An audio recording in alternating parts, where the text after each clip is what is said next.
Hello mga kadonatics, Senator Alan Peter Cayetano. Ang ganda ng mga sinabi niya sa pagkapanalo ni Bongo. Senator Bongo, rather. Kahapon lang kasi may interview si Senator Alan Peter Cayetano with Boy Abunda. For some reason, wala masyadong views. I don't understand mga kadonatics. Pero iba talaga pag si Peter Cayetano ang magsalita, di ba?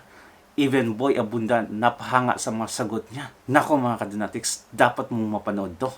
Eto, panoorin natin. In general, my words to, but based on yung maraming, pareho tayo, Kuya Boy, na fascinated sa dynamics ng demokrasya and yung yung elements of factors ng eleksyon. So sa pagbabasa ko, some say 3, 4, 5, 6 elements, but to summarize it, one, the candidate. Okay. Kasi di ba parang advertising, Kuya Boy, kahit anong ganda nung advertising mo, babalikan nung ano ba yung produkto, di ba? Okay. Then the message. So the message is the advertising or the marketing. So magaling ang produkto mo pero kailangan magaling din yung benta mo, di ba? Third is the resource. Tama nga kadonatics. Wait lang ha. Pasensya na sa mga putol-putol. Tamang-tama talaga. Same lang yan sa content creator mga kadonatics. Kahit gaano kaganda yung content mo, pag walang nanonood sa'yo, useless pa rin. Di ba? Ganyan mga kadonatics. Dapat i-consider mo yung thumbnail, i-consider mo yung title mo para mabighani yung mga tao. Strategy, marketing strategy ng thumbnail at title, ganun din sa buhay mga kadonatics, ganun din sa politika. Kaya itong si Bongo, parang full package talaga siya eh. So minsan ito hiniwalay nila. So when you say resources, may tao ka ba? Sa immediate staff mo, may war room ka ba? May ground forces ka ba? So whether it's sa US, Democrats, Republicans, or sa UK, yung Labor Party and the Conservative Party, or Philippine style na admin opposition, and then the money. Diba? Kasi kahit ano sabihin mo, the more resources in terms of finances you have, the more options you have. So kung wala kang pera, SOCMED is a good option. Ang labanan dyan is creativity. Tama. Parang nakita ko si Tatay Digong lang yung gumagasto ng malaki mga kadonatics pag mga kampanya. Tingnan mo naman ang nangyari sa Davao City, di ba? Wala nga niyang kampanya si Tatay Digong pero he never loses mga kadonatics. Always win talaga siya. Grabe. Kasi alam na ng mga tao yung credential niya, yung quality ni Tatay Digong. Yeah, creativity is also one thing. But if you have money, you can do both. Diba? Or more than that pa. But the fourth na usually hindi pinag-uusapan is the environment. No? Again, my word, different books use different words for that, but more or less, or if I can pick one word na nabasa ko rin, yung environment, meaning 2007 when I was elected senator, and this election, it was very emotional at medyo clear-cut yung issue. So 2007, it was the anti-Arroyo, whether it was stealing, cheating, lying, whether it was Hello Garci, going to Senator Bongo. There's no doubt, 100%, beneficiary siya nung hurt ng ating mga kababayan na bakit inaresto at bakit dinala sa ibang bansa si former President Duterte. Because he's the, if I can use the word, alter ego, diba? So kung Batman si President Duterte, ito talaga yung Robin eh. I mean, walang dispute, yan ang kasama. Yan ang nag-aalaga sa ating former president. Ang former president nagpatakbo sa kanya nung first time, no? Having said that, maraming... Totoo talaga mga kadonatics, di ba?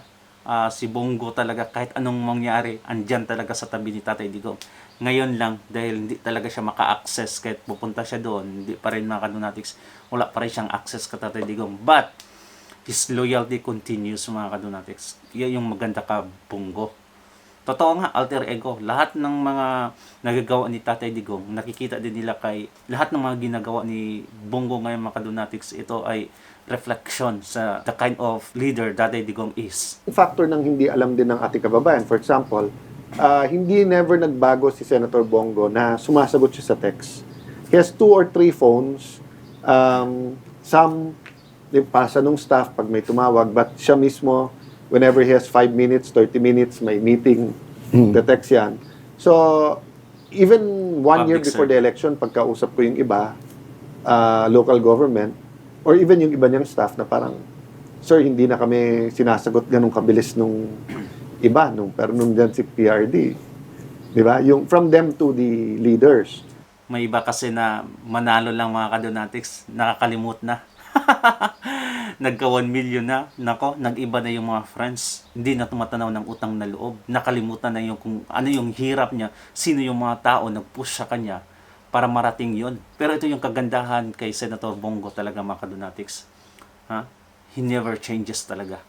Kung ano siya nung assistant pa siya ni Tatay Digong doon sa Davao City, ganon din sa national mga kadonatics. Grabe. But yung leaders, nung nakausap ko, kamusta ganyan? Sir, si Bongo, sumasagot eh. And he really tries to solve the problem. So that's one. Okay? Number two, yung ground. Most of the candidates, not all, but most, parating umiikot. Si Senator Bongo never stopped. Nasa inner system niya na talaga mga kadonatics ang pagiging public servant. It's also because of being with Tatay Digong all the time. Nakita mo yung ginagawa ng boss mo, magre-reflect yan sa'yo kung sino ka. That's one reason mga kadonatics kung bakit hindi yan humihiwalay si Bongo kay Tatay Digong. Nakikita niya kung gaano siya magserbisyo. At nung si Bongo na nabigyan ng chance, he does the same. Bongo will always be the number one senator sa Senate mga kadonatics hanggang mag-retire dyan. Or maybe he will run for, higher position. That is so great, right? Ito yung continuation mga kadonatics. Dominant thoughts mo, Alan? Well, through God's grace, Kuya Boy, basta't election naman, it's always interesting times. And of course, yung nangyari the last few months, may pain, may sorrow, may alitan, which made it hindi lang interesting di ba? Emotionally engaged at saka what's the right word, Kuya Boy, na parang nakataya ang mga tao. Oo. Of course, after the result, it became not only interesting but exciting to many kasi nga for the first time in a long time, hindi one or two groups lang yung nanalo. Yung every single group na representing the country, more or less, ay may pambato na either nanalo or did very well. Did you I don't think itong mga kampo ni Ontiveros representing the country mga kadonatics in a good way. Sila Bam Aquino, Kiko Panghilinan, I don't think mga kadonatics. Sila Dilima, sila Jokno, ay nako, corrupt din yan, napaka-corrupt. expect that, Alan? We expected some things that weren't expected. Now, what do I mean by that? So, yung iba nagulat nung si Senator Robin nag-number 1 nun.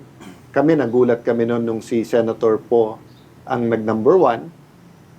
However, after those, the 2019-2022 election, even yung mga pollsters were saying, there'll always be one or two that will zoom up. But ang question mo siguro is, is it from number 14 to 7?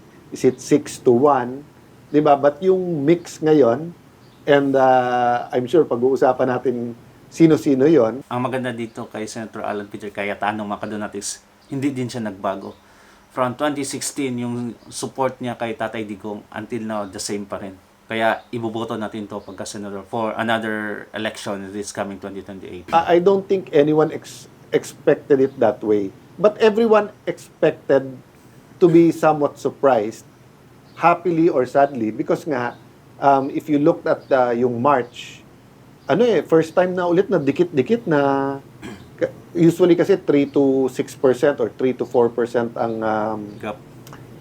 margin of error. Plus minus. And parang may isa dalawa lang na hindi pumasok sa 12, parang galit ka na sa survey, di ba? So ngayon na 4-5 ang pinag-uusapan na nagulat, na surprise, and as I said, when I say surprise, meron so much happily surprised at meron naman yung nalungkot talaga. So pag-usapan natin ang senatorial lineup kasi ito yung hanggang ngayon palagay ko pinag-uusapan pa rin. And I'll be very honest, ang dami kong mga analysis na napanood, ang dami kong mga pag-aaral, both on cam at saka sa labas ng camera. Pero parang may hinahanap pa rin ako mga paliwanag na hindi ko mahuli. Yes. Kung bakit. Halimbawa, let's go to the 12 winners. Mabilisan lamang. Senator Bongo. On the positive side muna for everyone. Okay. What's good for me is everyone agrees, leadership matters. Anyway mga kadonatics, check Boy Abunda sa interview. Nasa YouTube lang naman, ang daming links dyan. And thank you so much if you have gotten this far. Ang ganda talaga mga sinabi ni Alan Peter Cayetano. And I salute him. I will continue support him. Of course, Tatay Digong, some other senators who are allies to the Dutertes. Always take care of yourself mga kadonatics. God bless you and bye-bye.